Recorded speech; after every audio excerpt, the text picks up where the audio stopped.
Muy buenos días. En esta entrega vamos a repasar los ritmos mortales, la taquicardia ventricular, fibrilación ventricular, asistolia, actividad eléctrica sin pulso, bloqueos, cardioversión eléctrica, defibrilación, tratamiento con marcapasos y cardiodefibrilador implantable.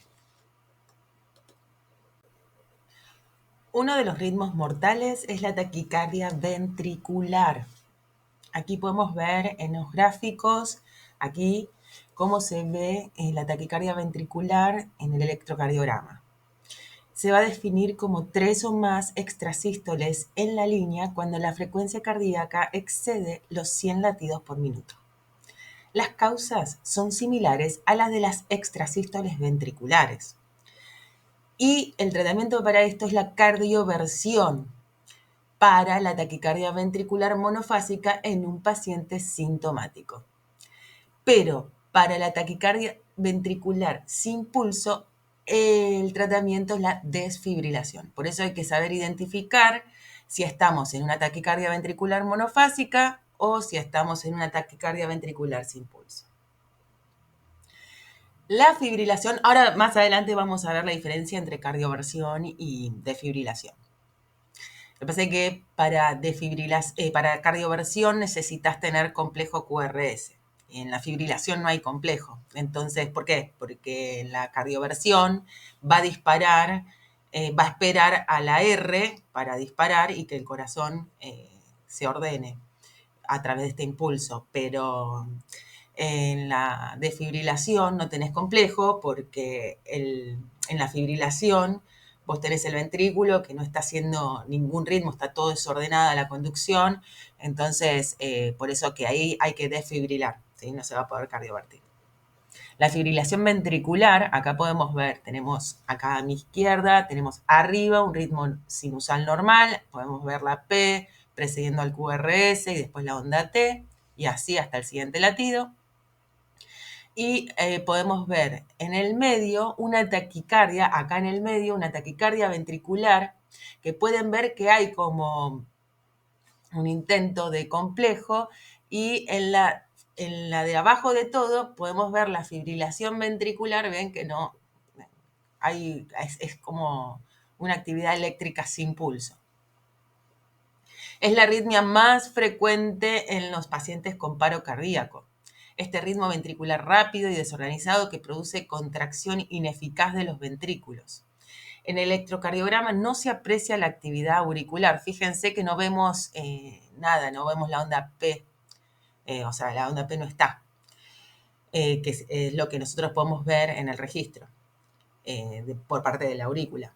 Siempre se caracteriza por la ausencia de un latido audible, un pulso palpable y de respiración, ¿sí? Esta persona que va a presentar este ritmo no va a tener un latido audible, no vamos a poder palparle el pulso y no va a respirar. Ya que no hay actividad cardíaca, el paro y la muerte son inminentes si la arritmia no se corrige. La desfibrilación temprana es fundamental y hay que hacer RCP, ¿sí? No hay que detener las compresiones, no hay que detener la reanimación cardiopulmonar, hay que hacerlo inmediatamente hasta que se disponga de un desfibrilador.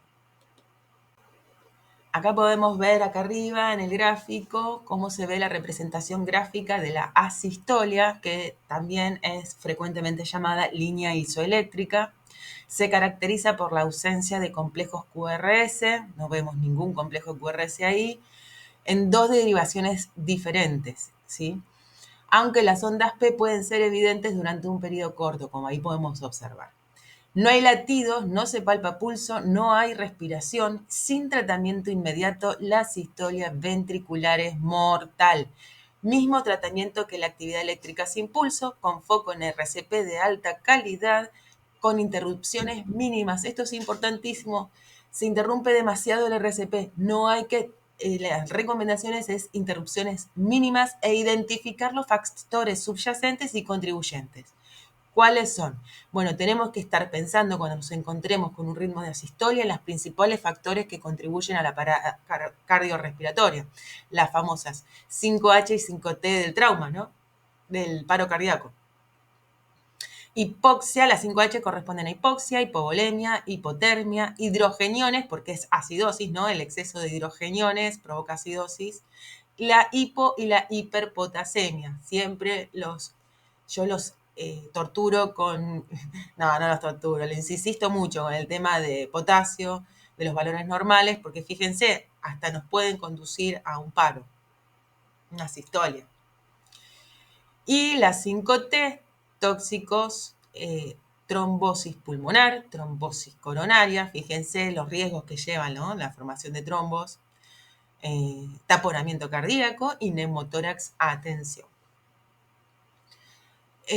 Acá nos vamos a, bueno, una vez iniciada la RCP de calidad, esta que dijimos, la intubación y la colocación de una vía intravenosa central son las siguientes acciones recomendadas. Así que yo tengo que pensar, en el momento que mi paciente está haciendo una sistolia, tengo que estar pensando en qué tengo que hacer, en cuál va a ser mi función durante el paro, dónde me voy a poner, si yo soy más hábil para preparar medicación, me pongo al lado del carro a preparar medicación, si yo soy más ducho en el manejo de la vía aérea hasta que venga el médico, voy a manejar la vía aérea, si yo soy bajo presión, mi habilidad es la de colocación de vías, bueno, ahí voy a ir, ¿sí? Lo importante en los equipos es identificar los talentos y explotarlos al máximo.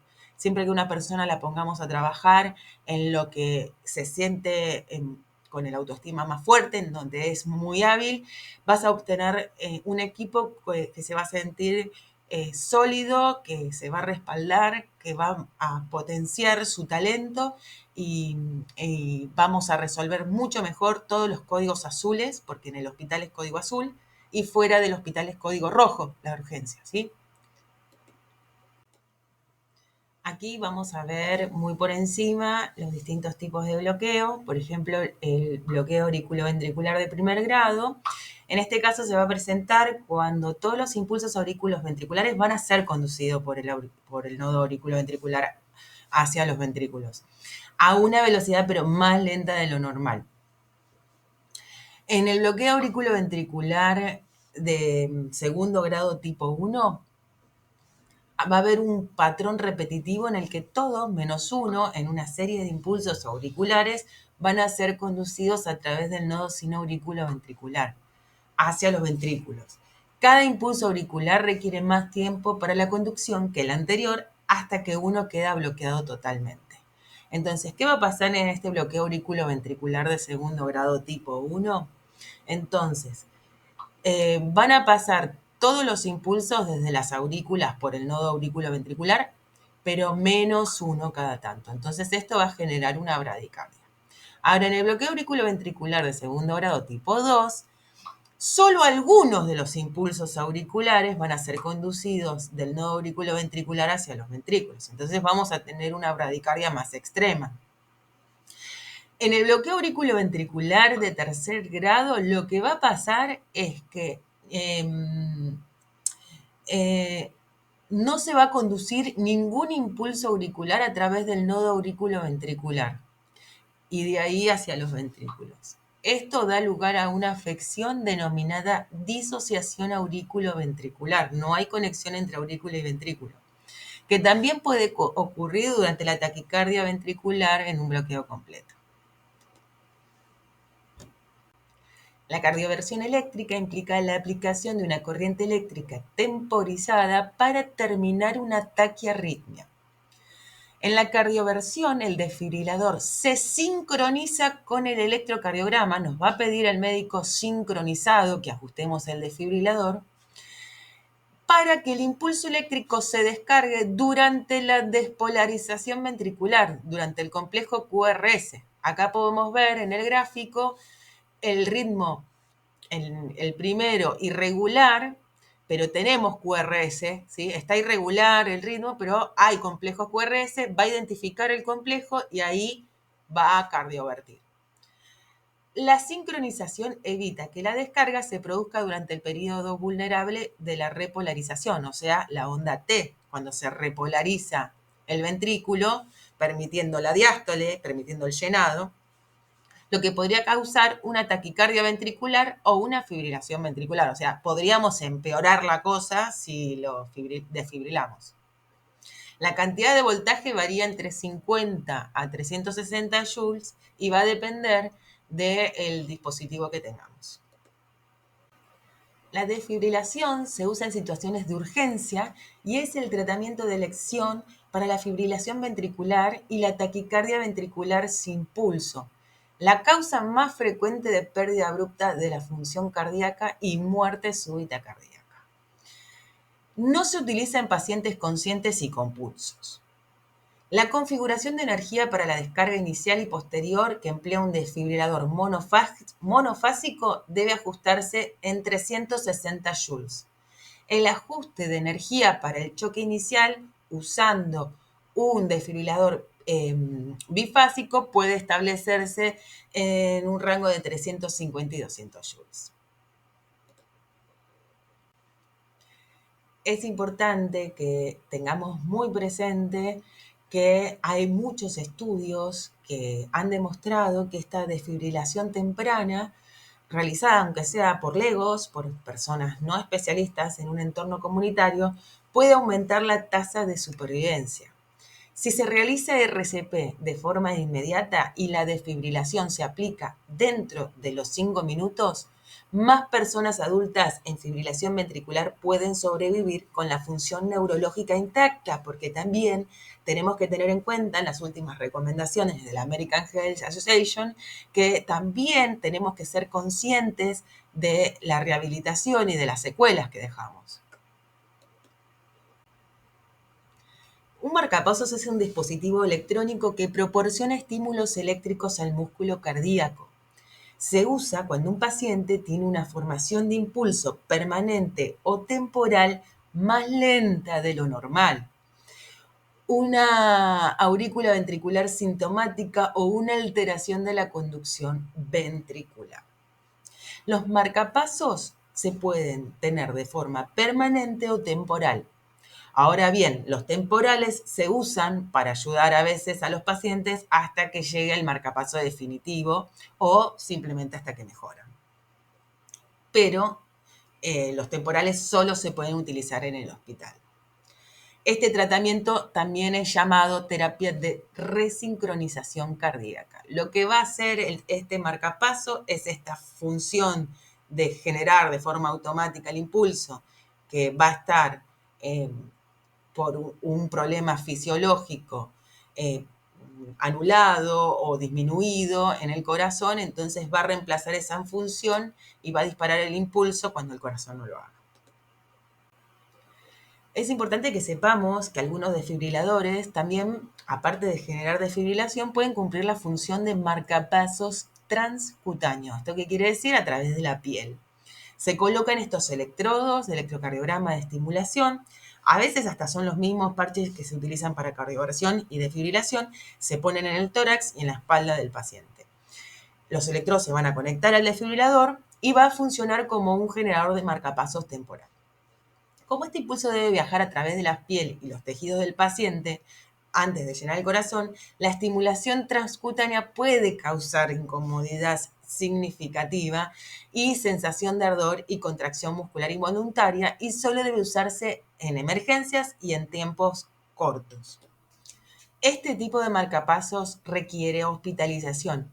Si el paciente está consciente, puede administrarse sedación o analgesia. Después de la estimulación se debe inspeccionar la zona para ver que no haya eritema ni dolor en la zona ni quemadura en la zona donde se ubicaron los electrodos. Y ojo, no está indicado para la bradicardia sin pulso.